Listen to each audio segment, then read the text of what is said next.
ಇವ್ರ ಯೋಗ್ಯತೆಗೆ ಕಳೆದ 20 ತಿಂಗಳಿಂದ ರಾಜ್ಯದಲ್ಲಿ ಯಾವುದೇ ಒಂದು ಅಭಿವೃದ್ಧಿ ಕೆಲಸ ಕಾರ್ಯಗಳಿಗೆ ಚಾಲನೆಯನ್ನು ನೀಡಿಲ್ಲ.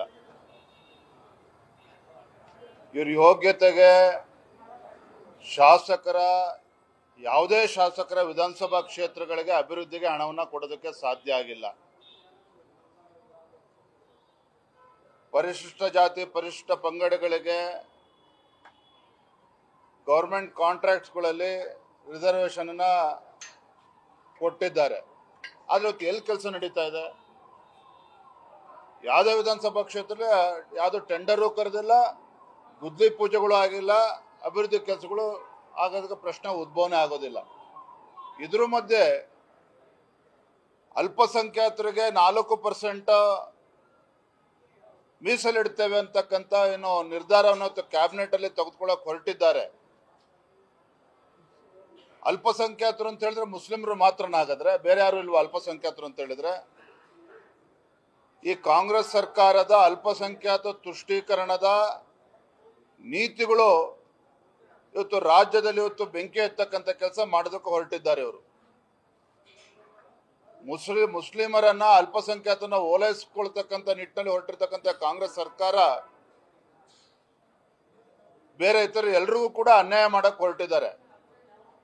ನಾನು ರಾಜ್ಯದ ಮುಖ್ಯಮಂತ್ರಿಗಳಿಗೆ ಆಗ್ರಹವನ್ನ ಮಾಡ್ತೇನೆ, ತಾವು ನಿಜವಾಗ್ಲೂ ಕೂಡ ಅಹಿಂದ ನಾಯಕರೇ ಆಗಿದ್ರೆ,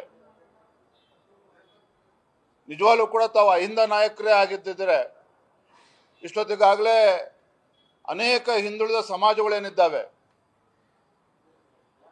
ಆ ಸಮುದಾಯಗಳಿಗೆ ಇವತ್ತು ಆರ್ಥಿಕ ಶಕ್ತಿಯನ್ನು ನೀಡಿ ಗುಡಿ ಕೈಗಾರಿಕೆಗಳನ್ನ ಪ್ರೋತ್ಸಾಹ ಕೊಡ್ತಕ್ಕಂಥ ನಿಟ್ಟಿನಲ್ಲಿ ಕೈ ಜೋಡಿಸಬೇಕಾಗಿತ್ತು. ಮಡಿವಾಳರಿದ್ದಾರೆ, ಸವಿತಾ ಸಮಾಜ ಇದೆ, ಬೇರೆ ಬೇರೆ ಕಾಯಕ ಸಮುದಾಯಗಳು, ಅನೇಕ ಸಮುದಾಯಗಳು ಇವತ್ತು ನಮ್ಮ ನಾಡಿನಲ್ಲಿದೆ. ಆ ಕಾಯಕ ಸಮುದಾಯಗಳಿಗೆ ಆರ್ಥಿಕ ಶಕ್ತಿಯನ್ನು ಕೊಟ್ಟು ಅವರಿಗೆ ಮುಂದೆ ತರ್ತಕ್ಕಂಥ ಕೆಲಸ ಸಿದ್ದರಾಮಯ್ಯ ನೇತೃತ್ವದ ಕಾಂಗ್ರೆಸ್ ಸರ್ಕಾರದಲ್ಲಿ ಮಾಡೋದಕ್ಕೆ ಸಾಧ್ಯ ಆಗ್ತಾ ಇಲ್ಲ. ಅದರ ಬದಲಿಗೆ ಈಗ ಮುಸ್ಲಿಮರ ಓಲೈಕೆ ಮಾಡ್ತಕ್ಕಂಥ ಕೆಲಸ ಮಾಡೋಕ್ಕೇನು ಹೊರಟಿದ್ದಾರೆ. ಜನನೇ ಅವರಿಗೆ ತಕ್ಕ ಪಾಠನ ಕಲಿಸ್ಬೇಕಾಗ್ತದೆ. ಯಾಕೆಂದ್ರೆ ಅವ್ರು ಬಂಡ್ರಿದ್ದಾರೆ, ದಪ್ಪ ಚರ್ಮ ಬೆಳೆಸ್ಕೊಂಡಿದ್ದಾರೆ. ಇವರು ವಿರೋಧ ಪಕ್ಷದವ್ರು ಏನೇ ಹೇಳಿದ್ರು ಕೂಡ ಇವ್ರಿಗೆ ನಾಟೋದಿಲ್ಲ. ಹಾಗಾಗಿ ಅಧಿವೇಶನ ಸಂದರ್ಭದಲ್ಲಿ ಈ ರೀತಿ ಒಂದು ನಿರ್ಧಾರವನ್ನ ತಗೊಳ್ಳೋದಕ್ಕೆ ಕೈ ಹಾಕ್ತಾ ಇದ್ದಾರೆ. ಇದು ಸದನದಲ್ಲಿ ನಾವು ಪ್ರಶ್ನೆ ಮಾಡ್ತೇವೆ. ಬೇರೆಣ್ಣ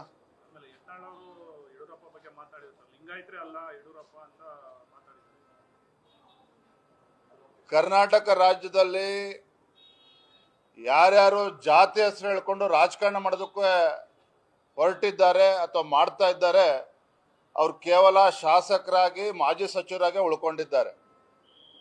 ಯಾರು ಈ ನಾಡಿನಲ್ಲಿ ಎಲ್ಲ ಸಮುದಾಯಗಳನ್ನ ವಿಶ್ವಾಸಕ್ಕೆ ತೆಗೆದುಕೊಂಡು ಎಲ್ಲ ಸಮುದಾಯಗಳ ಧ್ವನಿಯಾಗಿ ಇವತ್ತು ಹೋರಾಟವನ್ನು ಮಾಡಿದ್ದಾರೆ ಯಡಿಯೂರಪ್ಪನವರಂತ ನಾಯಕರು.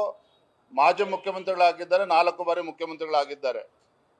ಹಾಗಾಗಿ ಇವತ್ತು ಯಡಿಯೂರಪ್ಪನವ್ರ ಹೆಸರು ಹೇಳಿಕೊಂಡು ಯಡಿಯೂರಪ್ಪನವ್ರ ಟೀಕೆ ಮಾಡಿಕೊಂಡು ತಾವೇನೋ ರಾಜಕೀಯದಲ್ಲಿ ಬೆಳೆದು ಬಿಡ್ತೇವೆ ಅನ್ನೋ ಭ್ರಮೆನಲ್ಲಿ ಕೆಲವರು ಇದ್ದಾರೆ ಅಂತ ಹೇಳಿದ್ರೆ ಅವರು ಭ್ರಮೆ ಅಷ್ಟೇನೆ, ಅವರು ಭ್ರಮೆ. Thank you. ಉಕ್ಕಿನ ಮನುಷ್ಯ ಎಂದೇ ಖ್ಯಾತಿಯಾಗಿರೋ ತಮಿಳುನಾಡಿನಿಂದ ಕರ್ನಾಟಕಕ್ಕೆ ಬರ್ತಾ ಇದ್ರೆ ಬೆಂಗಳೂರಿನಲ್ಲಿ ನೆಲಮಂಗಲದಲ್ಲಿ ಬಹುಶಃ ಅಲ್ಲೊಂದು ಖಾಸಗಿ ಆಸ್ಪತ್ರೆ, ವಿಶ್ವತೀರ್ಥ ಮಹಾಸ್ವಾಮೀಜಿಗಳವರ ಒಂದು ಆಸ್ಪತ್ರೆ ಉದ್ಘಾಟನೆ ಸಂಬಂಧ ಬರ್ತಾ ಇದ್ದಾರೆ. ಯಾವುದೇ ಒಂದು ಬೇರೆ ರಾಜಕೀಯ ಸಭೆಗಳು ಯಾವುದೇ ಸಭೆಗಳು ಇಲ್ಲ. Thank you. ವಿದ್ಯುತ್ ದರ ಏರಿಕೆ ಜೊತೆಗೆ ಈಗ ಸ್ಮಾರ್ಟ್ ಮೀಟರ್ಗಳ ಬೆಲೆನೂ ಕೂಡ ದುಪ್ಪಟ್ಟು ಮಾಡ್ತಾ ಇದ್ದಾರೆ ಸರ್. ಸುಮಾರು ಒಂದು 800 ಪಟ್ಟು ಜಾಸ್ತಿ ಮಾಡಿದ್ದಾರೆ ಸರ್. 4,000 ಇದ್ದಿದ್ದು 18,000 ಆಗಿದೆ, 3,500 ಇದ್ದಿದ್ದು 28,000 ಆಗಿದೆ. ಆ ತರ 800 ರೂಪಾಯಿ ಇರೋದು 4,500 ಮಾಡೋದಕ್ಕೆ ಹೊರಟಿದ್ದಾರೆ. ಇವತ್ತು ಪತ್ರಿಕೆಗಳಲ್ಲೂ ಕೂಡ ಅದು ಉಲ್ಲೇಖ ಆಗಿದೆ. ಸದನದಲ್ಲಿ ಮಾತನಾಡ್ತೇವೆ. ಮಾನ ಮರ್ಯಾದೆ ಇಲ್ಲ ಸರ್ಕಾರಕ್ಕೆ. ಗ್ಯಾರಂಟಿಗಳು ಸರಿಯಾದ ರೀತಿಯಲ್ಲಿ ಅನುಷ್ಠಾನ ಆಗ್ತಾ ಇಲ್ಲ. ಇದ್ರ ಮಧ್ಯೆ ಬೆಲೆ ಏರಿಕೆ, ನಾನು ಮೊನ್ನೆನೂ ಕೂಡ ಹೇಳಿದೆ, ಇದು ರಾಜ್ಯದಲ್ಲಿರ್ತಕ್ಕಂಥದ್ದು ಇದು ಬಡವರ ವಿರೋಧಿ ಸರ್ಕಾರ, ರಾಜ್ಯದಲ್ಲಿರ್ತಕ್ಕಂಥದ್ದು ಇದು ಬೆಲೆ ಏರಿಕೆಯ ಸರ್ಕಾರ. ಹಾಗಾಗಿ ಈ ರೀತಿ ಎಲ್ಲ ವಸ್ತುಗಳ ಬೆಲೆ ಏರಿಕೆನೂ ಕೂಡ ಆಗ್ತಾ ಇದೆ.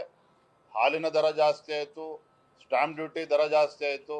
ಈಗ ಮತ್ತೊಮ್ಮೆ ಸ್ಮಾರ್ಟ್ ಮೀಟರ್ ಕೂಡ ದರವನ್ನು ಜಾಸ್ತಿ ಮಾಡಿ ಜನಸಾಮಾನ್ಯರಿಗೆ ಹೊರೆ ಆಗ್ತಾ ಇದೆ ಇವತ್ತು ರಾಜ್ಯ ಸರ್ಕಾರ. ಸದನದಲ್ಲಿ ಮಾತನಾಡ್ತಾ ಇದ್ರ ಬಗ್ಗೆ.